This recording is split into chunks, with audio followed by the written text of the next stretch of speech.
Fawn हिल poet Dylan Thomas की लिखी गई पोयम है।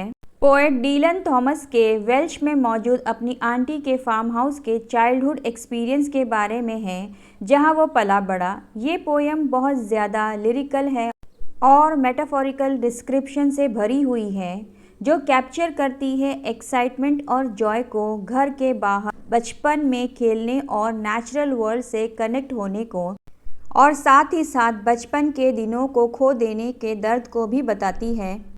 Let's start with the poem. Poet poem की शुरुआत करता है डिस्क्राइब करते हुए अपने लापरवाह सादगी से भरे खूबसूरत बचपन और नेचर की ब्यूटी को।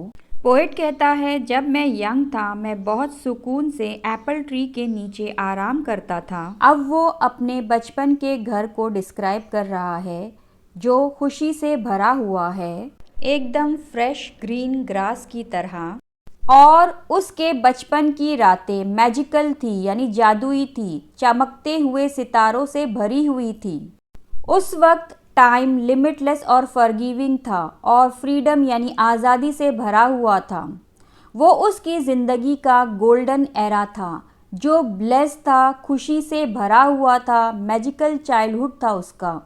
और उस वक्त खुद को वो एप्पल टाउन का प्रिंस समझता था, जहाँ वो लॉर्ड था ट्रीज़ और लीव्स का। उसे ऐसा महसूस होता था जैसे वो नेचुरल पैराडाइज को रूल करता हो, जहाँ पर वो प्रेजेंट है, यानी मौजूद है एनिमल्स और ऐसी ज़मीन के साथ जो फ्लावर्स और जौ के खेत और रोशनी की नदियों से भरपूर है, यानी पूरी भरी हुई है। और जो वहाँ की लाइट्स है वो सॉफ्ट है और नेचुरल है, और जो हवाएं हैं वो फ्लो हो रही है, यानी बह रही है टाइम के गोल्डन मूवमेंट के साथ। ये जो फर्स्ट स्टैंजा है पोएट के बचपन की तस्वीर को बताता है, जहाँ पोएट वक्त की पाबंदियों से बेखबर था और ऐसा महसूस करता था जैसे वो नेचुरल वर्ल्ड से कंपैटिबल है, यानी जुड़ा हुआ है। सेकेंड स्टैंजा में पोएट कहता है कि जब मैं छोटा था तो मैं ग्रीन था, यानी मैं यंग, इनोसेंट और केयरफ्री था।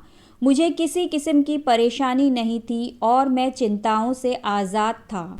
अब पोएट याद कर रहा है उस वक्त को जब वो फेमस था अपने फार्म वर्ल्ड में, बचपन की अपनी खुद की छोटी सी दुनिया में, जिसमें वो इन्वायरमेंट पर रूल करता था। यहाँ पर पोएट ने हैप्पी यार्ड कहा है, जो बताता है पोएट के बचपन के जॉयफुल और पीसफुल इन्वायरमेंट को और खुशी से भरे हुए फार्म पर बिताई हुई जिंदगी को, जहाँ पर वो कंफर्ट महसूस करता था। यहाँ पर सन यूथ को कहा गया है, जैसे सन हर दिन उगता है, यानी राइज होता है और डूब जाता है हर शाम को, और दूसरे दिन एक नया सूरज उगता है, यानी राइज होता है। वैसे ही जो यूथ है वो एक बार चला जाता है तो वापस नहीं आता है। अब पोएट कहता है कि जो बचपन का वक्त होता है उसमें फ्रीडम होती है, पूरी वक्त खेलते रहने की, और किसी तरह की कोई रिस्ट्रिक्शन और रिस्पॉन्सिबिलिटी नहीं होती। यहाँ पर पोएट ने बचपन के दिनों को पोर्ट्रे किया है काइंडनेस, इंजॉयमेंट और इनोसेंस से। अब पोएट कहता है कि उसका जो बचपन का वक्त है वो बहुत ही जेनरियस, बाउंटीफुल, लैविश और जेंटल था, जिसने पोएट को फ्रीडम दिया कि वो अपने लाइफ को एक्सप्लोर कर सके बिना किसी हार्श कॉन्सिक्वेंस के, और जिसकी वजह से पोएट नेचर से कनेक्ट हो सका। पोएट कहता है कि उसने अपने चाइल्डहुड में हंट्समैन और हर्ड्समैन, यानी शिकारी और चरवाहे होने के दोनों एक्सपीरियंस को एंजॉय किया है। यहाँ पर पोएट ने अपने चाइल्डहुड के रूरल इमिग्रे, यानी देहाती तस्वीर को बताया है। पोएट ने यहाँ पर कहा है फॉक्सेस ऑन द हिल। यहाँ पर पोएट नेचर के लाइवलीनेस और यूनिटी को बता रहा है, जो उसने सेंस किया अपने मैजिकल चाइल्डहुड में। वो कहता है कि उसने उस मैजिकल वर्ल्ड में एनिमल्स को कमांड किया था। And the Sabbath rank slowly. यहाँ पर पोएट स्पिरिचुअल इमेज को बता रहा है, जहाँ पर वो रिलीजियस डे के बारे में बात कर रहा है। सब्बाथ यानी रिलीजियस डे, जो एसोसिएट करता है पीसफुल और होलीनेस को। इसे मेडिटेटिव टाइम भी कहा जाता है, जो स्लोली और जेंटली चलता है और पीस और स्पिरिचुअलिटी को फील करवाता है। पेबल्स ऑफ होली स्ट्रीम, ये उस वक्त को कहा गया है जब वक्त का बीतना और डिवाइन एनर्जी दोनों मिलते हैं, जो पोएट ने अपने यूथ में फार्म में महसूस किया था। सेकेंड स्टैंजा में पोएट ने बताया है कि उसने अपने चाइल्डहुड में नेचर की प्योरिटी और ब्यूटी को इंजॉय किया है और उस इम्पॉर्टेंट मोमेंट को उसने अपनी खूबसूरत यादों में बसा कर रखा है, जिसे याद करके वो आज भी पीस और खुशी महसूस करता है। थर्ड स्टैंजा में पोएट याद करता है अपने खेत में काम करने और खूबसूरती से भरे लंबे सनी डे को। वो खेत बहुत ही बड़े थे और हवा और म्यूज़िक और लाइफ से यानी ज़िंदगी से भरे हुए थे। यहाँ पर पोएट ने फील्ड्स को डिस्क्राइब किया है जो बहुत ही टॉल है, यानी वो घर से बहुत बड़े हैं, जो रूरल लाइफ को बताता है। और फिर पोएट ने ट्यून ऑफ द चिमनी के बारे में कहा है, जो हाउस होल्ड एक्टिविटी को बताता है और कनेक्शन बताता है ह्यूमन लाइफ और नेचर के बीच।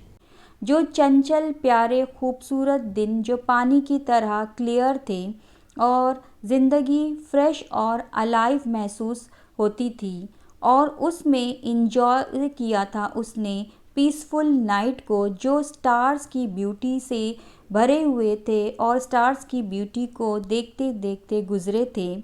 अब पोएट कहता है कि वो जो नाइट थी वो भरी हुई थी नेचर के साउंड से, जो उसे ब्लेस्ड फील करवाती थी, और एनिमल और नेचर मैजिकल नाइट टाइम का हिस्सा थी।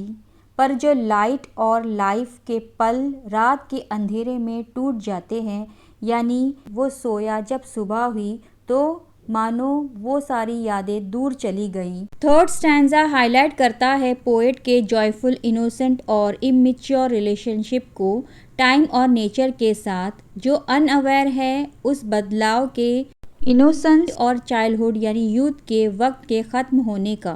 फोर्थ स्टैंजा में पोएट कहता है कि देन टू अवेक, यानी पोएट अब जान चुका है कि वक्त बीत चुका है, टाइम धीरे धीरे उसे ले जा रहा है अडल्टहुड की तरफ। इस बात पर उसे रिग्रेट हो रहा है कि ये मूवमेंट हमेशा के लिए नहीं रहने वाला है। These movement can not last for ever. पर फिर दोबारा से वो अपने चाइल्डहुड की यादों में गुम हो गया और फार्म की सुबह को डिस्क्राइब कर रहा है कि सूरज अभी नहीं उगा है। फार्म में कोहरा सफ़ेद धुंध छाई है ड्यू ड्रॉप्स के साथ में, जिसमें कोई भी खो सकता है। और अचानक मुर्गे ने बांग दी और उसकी बांग सुन के, उसकी सिंगिंग सुन के पूरा फार्म अलाइव और ख़ूबसूरत हो गया, एकदम एडम और ईव के गार्डन ऑफ ईडन की तरह। और जो स्काई है वहाँ बादल गैदर हुए हैं, जमा हुए हैं, सन उग गया है हर दिन की तरह, और उसकी रोशनी बर्थ ऑफ सिंपल लाइट की तरह है, जैसे दुनिया की सबसे पहली सुबह हो। ऐसा लग रहा है जैसे नई रोशनी ने जन्म लिया है और हॉर्सेस पर जैसे जादू हो गया है, जो अपने अस्तबल से घबरा कर बाहर निकल रहे हैं खूबसूरत खेतों में जो तारीफ के काबिल है। फोर्थ स्टैंजा में पोएट ने फार्म की नई सुबह को डिस्क्राइब किया है बहुत सारे बाइबल के एल्यूजन यानी साइन इशारे के साथ, और साथ ही साथ पोएट को ये रियलाइज़ होता है कि ये जो खुशी वाले चाइल्डहुड के दिन हैं वो हमेशा के लिए नहीं रहने वाले हैं, ये चले जाने वाले हैं, और अडल्टहुड अब आने वाला है और इनोसेंस ख़त्म होने वाला है। फिफ्थ स्टैंजा में पोएट कहता है कि चाइल्डहुड फार्म हाउस के आसपास जो नेचुरल वर्ल्ड है उसमें एनिमीज साथ रहते हैं, जैसे फॉक्सेस एंड फेजेंट्स, और मैं ऑनर्ड फील करता हूँ कि मैंने एक्सपीरियंस किया ऐसे वंडरफुल वर्ल्ड को जहाँ पर मैं खुद को रिस्पेक्टेड फील करता था, फ्रेश और ओपन आसमान के नीचे, और मेरा दिल लॉन्ग लास्टिंग हैप्पीनेस से भर गया। पोएट कहता है कि जो सूरज है वो हर रोज़ नया जन्म लेता है, जो रिप्रेजेंट करता है आने वाले नए नेचर को, फिर वो कहता है कि मैं भागता था फ्रीली, केयरलेसली, बिना किसी थॉट और कंसर्न के यानी चिंता के, और मेरे ड्रीम्स और डिज़ायर्स बहुत ज़्यादा थे जितने वहाँ के खेत बड़े थे, और मुझे टाइम की परवाह नहीं थी, और मेरा पूरा वक्त ब्लू स्काई को ट्रेड करते यानी यहाँ से वहाँ ट्रैवल करते देखने में बीत जाता। यानी पोएट का पूरा वक्त लाइफ की ब्यूटी को देखने में निकल जाता। अब पोएट कहता है कि वो म्यूज़िक से भरी चाइल्डहुड की सुबह जो बहुत कम वक्त के लिए थी, और वो इनोसेंस से भरे ग्रीन और गोल्डन यानी ग्रेसफुल बचपन आखिरकार बीत जाता है, और हर बच्चा बड़ा हो जाता है और उसे अपना बेफिक्र इनोसेंस से भरा चाइल्डहुड पीछे छोड़ देना पड़ता है। फिफ्थ स्टैंजा में पोएट ने चाइल्डहुड यानी यूथ के गोल्डन एरा को बताया है, और फिर इस इनोसेंट केयरफ्री वर्ल्ड से मैच्योर वर्ल्ड की सच्चाई को बताया है कि गोल्डन एरा बहुत शॉर्ट पीरियड ऑफ टाइम के लिए होता है जो जल्द ही ख़त्म हो जाता है, और हर किसी को मैच्योर और इमॉर्टल वर्ल्ड में कदम रखना पड़ता है। सिक्स्थ स्टैंजा में पोएट चूँकि बड़ा हो चुका है, मैच्योर हो गया है, इसलिए ग्रेसफुल और इनोसेंट बचपन को वो खो चुका है, जैसे एडम और ईव ने हेवन गार्डन को खो दिया था। अब पोएट जाग चुका है, रियल वर्ल्ड में कदम रख चुका है, अब उसका कनेक्शन नेचुरल वर्ल्ड से टूट चुका है। अब उसे एडम और ईव की तरह फिजिकल और इमोशनल पेन, चाइल्डहुड के खो जाने का पेन, मरने का पेन सहना पड़ेगा। फिर पोएट कहता है कि चाइल्डहुड का गोल्डन वक्त बीत चुका है, अब वो इस दुनिया की सच्चाई जान चुका है। बचपन की खुशी टेम्पररी होती है और टाइम हर चीज़ को कंट्रोल कर रहा है। वक्त ने ही उसे कितना बदल दिया है, और इस टाइम ने उसे रियलाइज़ करवाया है कि यूथ और फ्रीडम बहुत कम वक्त के लिए होता है। और पोएट को अपने चाइल्डहुड की मासूमियत की खो जाने का दुख है, और फिर वो कहता है कि जिस वक्त ने उसे सर्व किया था यानी उसकी सेवा की थी, अब वो वक्त उसे ले जा रहा है उसके अंत की तरफ। सिक्स्थ स्टैंजा में पोएट ने चाइल्डहुड और यूथ के लॉस और डेथ की रियलिटी को बताया है। ये पोयम नॉस्टैल्जिक मीन्स बीते वक्त की याद में लिखी गई है, एक अडल्ट के पर्सपेक्टिव के साथ में, जिसमें लैंडस्केप को विविड यानी अलग अलग टर्म और कलर में डिस्क्राइब किया गया है, जिसमें green youth in experience innocence के लिए, वाइट प्योरिटी के लिए, और गोल्डन जॉय और मैजिक के लिए सिंबलाइज किया गया है।